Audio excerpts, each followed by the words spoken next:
নমস্কার। আজ আমি পাঠ করতে চলেছি বাংলা সাহিত্যের অন্যতম শ্রেষ্ঠ কথা সাহিত্যিক বিভূতিভূষণ বন্দ্যোপাধ্যায়ের অমর উপন্যাস আরণ্যকের শ্রেষ্ঠ পরিচ্ছেদ বোমাই বুরুর জঙ্গলে। এই রচনায় ফুটে উঠেছে এক নির্জন অরণ্যের রহস্যময় পরিবেশ, মানুষের অজানা আত্মক এবং প্রকৃতির গভীর ও অপার রহস্য। বোমাই বুরুর জঙ্গলে ঘটে যাওয়া কিছু অস্বাভাবিক ঘটনাকে কেন্দ্র করে কাহিনীটি এগিয়ে যায়, যার রহস্যের সম্পূর্ণ সমাধানও গল্পের মধ্যে পাওয়া যায় না। বোমাই বুরুর জঙ্গলে অনেকে মনে করেন ভৌতিক বা রহস্যধর্মী গল্প হিসাবে পাঠ করে, তবে মূলত এটি বিভূতিভূষণ বন্দ্যোপাধ্যায়ের আরণ্যক উপন্যাসের একটি পরিচ্ছেদ। এই বিষয়টি মনে রাখা গুরুত্বপূর্ণ। তাহলে আর দেরি না করে শুনুন বিভূতিভূষণ বন্দ্যোপাধ্যায়ের অরণ্য জীবন ও রহস্যময়তার এক অসাধারণ সৃষ্টি বোমাই বুরুর জঙ্গলে। বিভূতিভূষণ বন্দ্যোপাধ্যায়।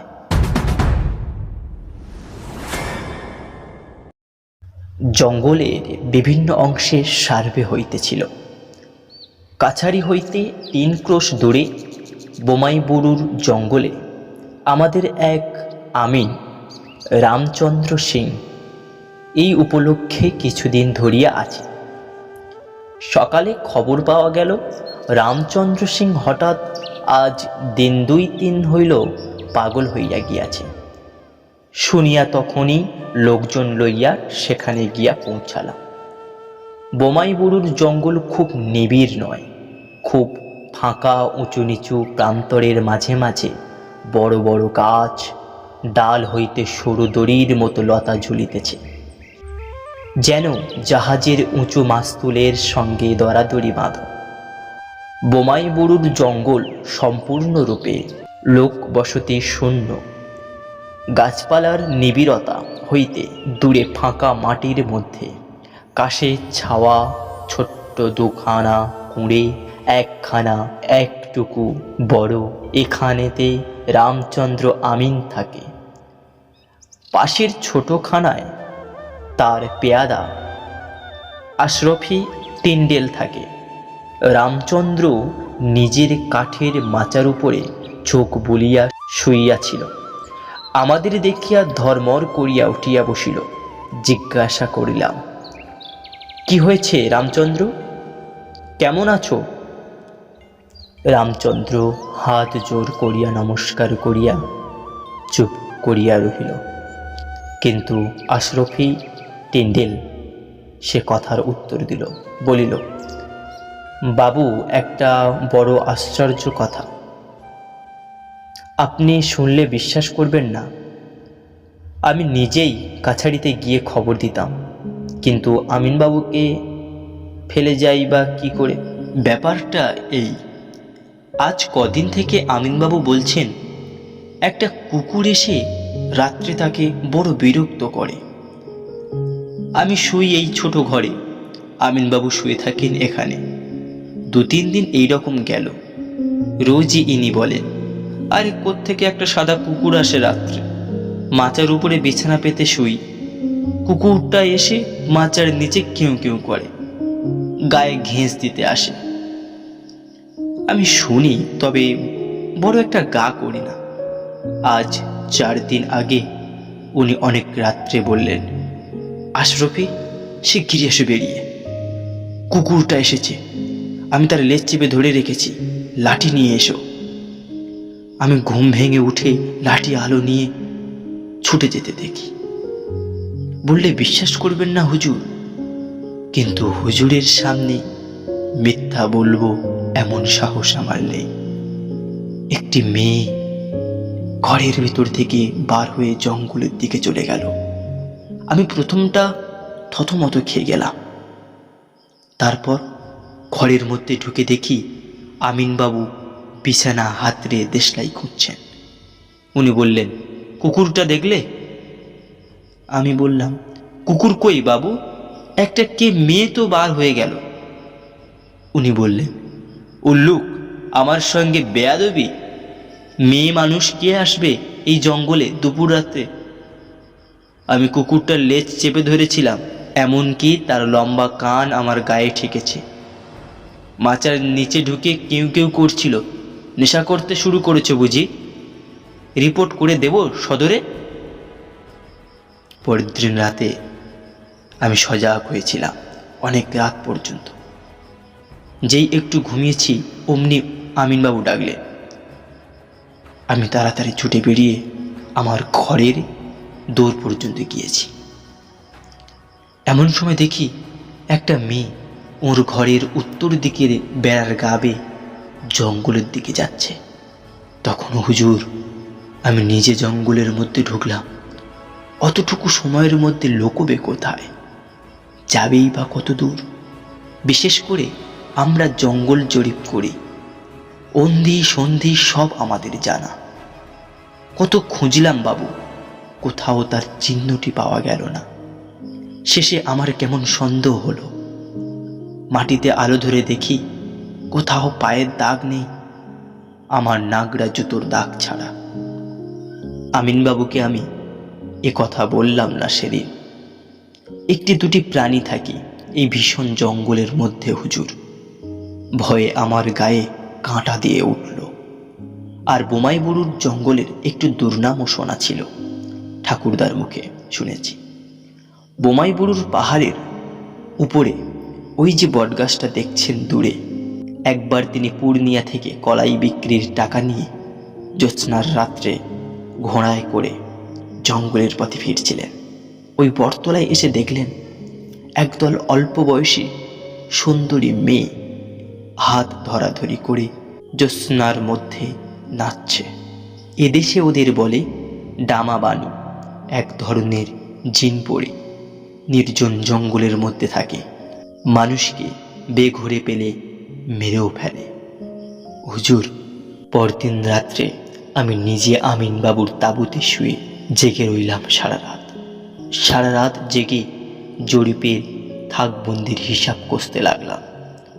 বোধহয় শেষ রাতের দিকে একটু তন্দ্রা এসে থাকবে। হঠাৎ কাছেই একটা কিসের শব্দ শুনে মুখ তুলে চাইলাম।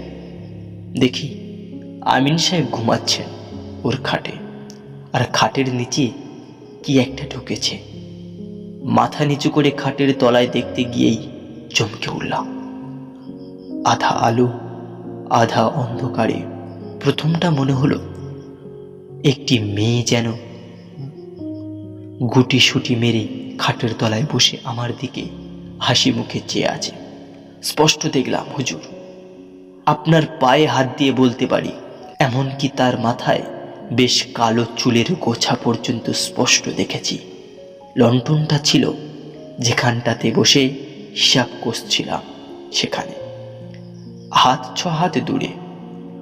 আরো ভালো করে দেখব বলে লণ্ঠনটা যেমন আনতে গিয়েছি, কি একটা প্রাণী ছুটে খাটের তলায় থেকে বেরিয়ে পালাতে গেল।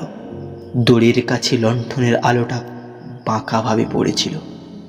সেই আলোতে দেখলাম একটা বড় কুকুর, কিন্তু তার আগাগোড়া সাদা হুজুর, কালোর চিহ্ন নেই কোথাও। আমিন সাহেব জেগে বললেন, কি রে? হ্যাঁ রে, কি ওখানে? আমি বললাম, ও কিছু নয়, একটা শেয়াল কি কুকুর ঘরে ঢুকেছিল। আমিন সাহেব বললেন, কুকুর? কিরকম কুকুর? বললাম, সাদা কুকুর। আমিন সাহেব যেন একটা নিরাশার সুরে বললেন, সাদা? ঠিক দেখছো না কালো? বললাম, না, সাদাই হুজুর। আমি একটু বিস্মিত যে না হয়েছিলাম এমন নয়। সাদা না হয়ে কালো হলেই বা আমিনবাবুর কি সুবিধা হবে তা তো বুঝলাম না। উনি ঘুমিয়ে পড়লেন, কিন্তু আমার যে কেমন একটা ভয় ও অস্বস্তি বোধ হলো। কিছুতেই চোখের পাতা বোঝাতে পারলাম না। খুব সকালে উঠে খাটের নিচটা একবার কি মনে করি ভালো করে খুঁজতে গিয়ে সেখানে এক গাছা কালো চুল পেলাম। এই সে চুলও রেখেছি হুজুর, মেয়ে মানুষের মাথার চুল। কোথা থেকে এলো এ চুল? দিব্যি কালো কুচকুচে নরম চুল। কুকুর, বিশেষত সাদা কুকুরের গায়ে এত বড় নরম কালো চুল হয় না। এই হলো গত রবিবার, অর্থাৎ আজ 3 দিনের কথা। এই 3 দিন থেকে আমিন সাহেব তো একরকম উন্মাদ হয়ে উঠেছেন। আমার ভয় করছে হুজুর, এবার আমার পালা কিনা তাই ভাবছি। গল্পটা বেশ আষাঢ়ে গোছের বটে। সে চুল গাছি হাতে করিয়া দেখিয়াও কিছু বুঝিতে পারিলাম না। মেয়ে মানুষের মাথার চুল, সে বিষয়ে আমারও কোনো সন্দেহ রইল না। আশরাফি টিন্ডেল ছোকরা মানুষ, সে যে নেশা ভাঙ করে না এ কথা সকলেই এক বাক্যে বলিল। জনমানব শূন্য প্রান্তর ও বনঝোপের মধ্যে একমাত্র তাঁবু এই আমিনের নিকটতম লোকালয় হইতেছে লবটুলিয়া 6 মাইল দূরে। মেয়ে মানুষই বা কোথা হইতে আসিতে পারে অত গভীর রাত্রে, বিশেষ যখন এইসব নির্জন বন প্রান্তরে বাঘ ও বন শুয়োরের ভয়ে সন্ধ্যার পর আর লোকে পথে চলে না। যদি আশরাফি টিন্ডেলের কথা সত্য বলিয়া ধরিয়া লয়, তবে ব্যাপারটা খুব রহস্যময়। অথবা এই পাণ্ডব বর্জিত দেশে এই জনহীন বন জঙ্গল ও ধুধু প্রান্তরের মধ্যে 20 শতাব্দী তো প্রবেশের পথ খুঁজিয়া পায় না। 19 শতাব্দীও পাইয়াছে বলিয়া মনে হয় না। অতীত যুগের রহস্যময় অন্ধকারে এখনো সব অঞ্চল আসন্ন। এখানে সবই সম্ভব। সেখানকার তাঁবু উঠাইয়া রামচন্দ্র আমিন ও আশরাফি টিন্ডেলকে সদর কাছারিতে লইয়া আসিলাম। রামচন্দ্রের অবস্থা দিন দিন খারাপ হতে লাগিল।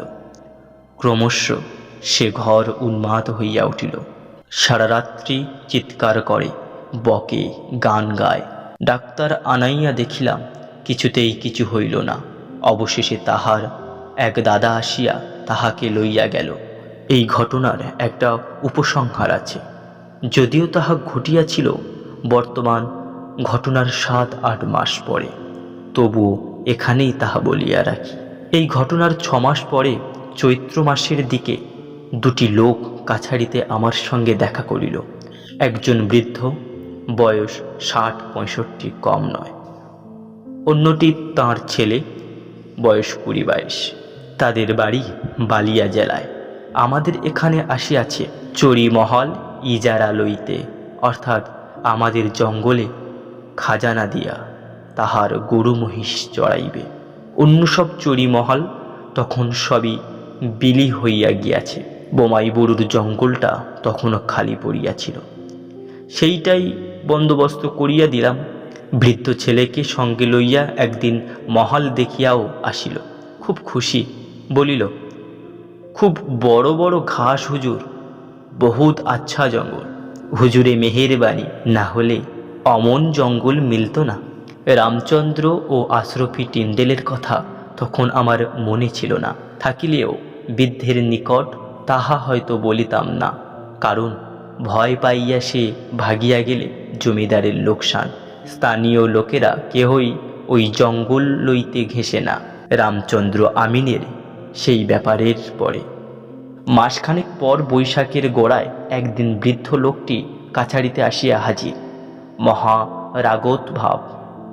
তার পিছনে সেই ছেলেটি কাঁচুমাচু ভাবে দাঁড়িয়ে। বলিলাম, কি ব্যাপার? বৃদ্ধ রাগে কাঁপিতে কাঁপিতে বলিল, এই বাঁদরটাকে নিয়ে এলাম হুজুরের কাছে দরবার করতে। ওকে আপনি পা থেকে খুলে 25 জুতো মারুন, ও জব্দ হয়ে যাক। কি হয়েছেটা কি? হুজুরের কাছে বলতে লজ্জা করে। এই বাঁদর এখানে এসে পর্যন্ত বিগড়ে যাচ্ছে। আমি 7-8 দিন প্রায় লক্ষ্য করছি। লজ্জা করে বলতে হুজুর, প্রায় মেয়ে মানুষ ঘর থেকে বার হয়ে যায়। একটা মাত্র খুবড়ি, 7-8 লম্বা। ও আর আমি দুজনে শুই। আমার চোখে ধুলো দিতে পারাটাও সোজা কথা নয়। 2 দিন যখন দেখলাম, তখন ওকে জিজ্ঞাসা করলাম। ও একেবারে গাছ থেকে পড়ল হুজুর। যেন কিছু জানেই না। বলে, কই, আমি তো কিছু জানি না। আরও 2 দিন যখন দেখলাম, তখন একদিন দিলাম ওকে আচ্ছা করে মার। চোখের সামনে বিগড়ে যাবে ছেলে, কিন্তু তারপরেও যখন দেখলাম এই পরশু রাত্রেই হুজুর, তখন ওকে আমি হুজুরের দরবারে নিয়ে এসেছি। হুজুর শাসন করুন একে। হঠাৎ রামচন্দ্র আমিনের ব্যাপারটা মনে পড়ে গেল। জিজ্ঞাসা করলাম, কত রাত্রে দেখেছ? প্রায় শেষ রাত্রের দিকে হুজুর। এই রাতের 2-1 ঘড়ি বাকি আছে, বাকি থাকতে তখন দেখেছি। ঠিক দেখেছ, মেয়ে মানুষ? হুজুর, আমার চোখের তেজ এখনো তত কম হয়নি। জরুর মেয়ে মানুষ, বয়সেও কম। কোনো দিন পরনে সাদা ধোয়া শাড়ি, কোনো দিন বা লাল, কোনো দিন কালো। একদিন মেয়ে মানুষটা বেরিয়ে যেতেই আমি পেছন পেছন গেলাম। কাশের জঙ্গলের মধ্যে কোথায় পালিয়ে গেল টের পেলাম না। ফিরে এসে দেখি ছেলে আমার যেন খুব ঘুমের ভান করে পড়ে রয়েছে। ডাকতেই ধর্মর করে ঠেলে উঠল, যেন সদ্য ঘুম ভেঙে উঠল। এ রোগের ওষুধ কাছারি ভিন্ন হবে না বুঝলাম, তাই হুজুরের কাছে। ছেলেটিকে আড়াল করে লইয়া জিজ্ঞাসা করলাম, এসব কি শুনছি তোমার নামে? ছেলেটি আমার পা জড়াইয়া ধরিয়া বলিল, আমার কথা বিশ্বাস করুন হুজুর, আমি এর বিন্দু বিসর্গ জানি না। সমস্ত দিন জঙ্গলে মহিষ চড়িয়ে বেড়াই, রাতে মরার মতো ঘুমোই, ভোর হলে তবে ঘুম ভাঙে। ঘরে আগুন লাগলেও আমার হুঁশ থাকে না। বলিলাম, তুমি কোনোদিন কিছু ঘরে ঢুকতে দেখনি? না হুজুর, আমরা ঘুমোলে হুঁশ থাকে না।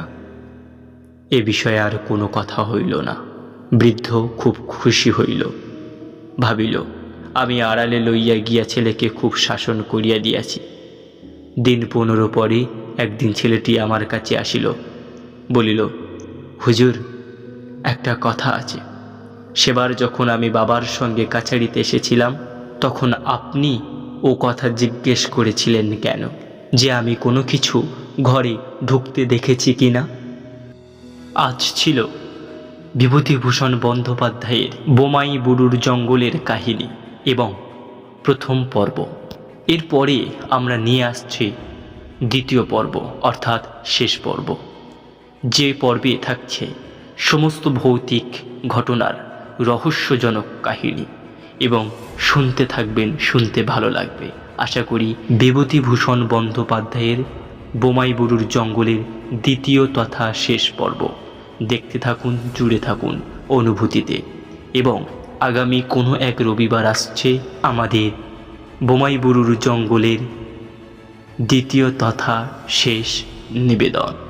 ধন্যবাদ সবাইকে এতক্ষণ পর্যন্ত আমাদের সঙ্গে থাকার জন্য। দেখা হচ্ছে পরবর্তী কোনো একদিনই, থার্সডে এবং সানডে। শুনতে থাকুন গল্প, কবিতা, আবৃত্তি এবং উপন্যাস ঘেরা রহস্যজনক গল্প।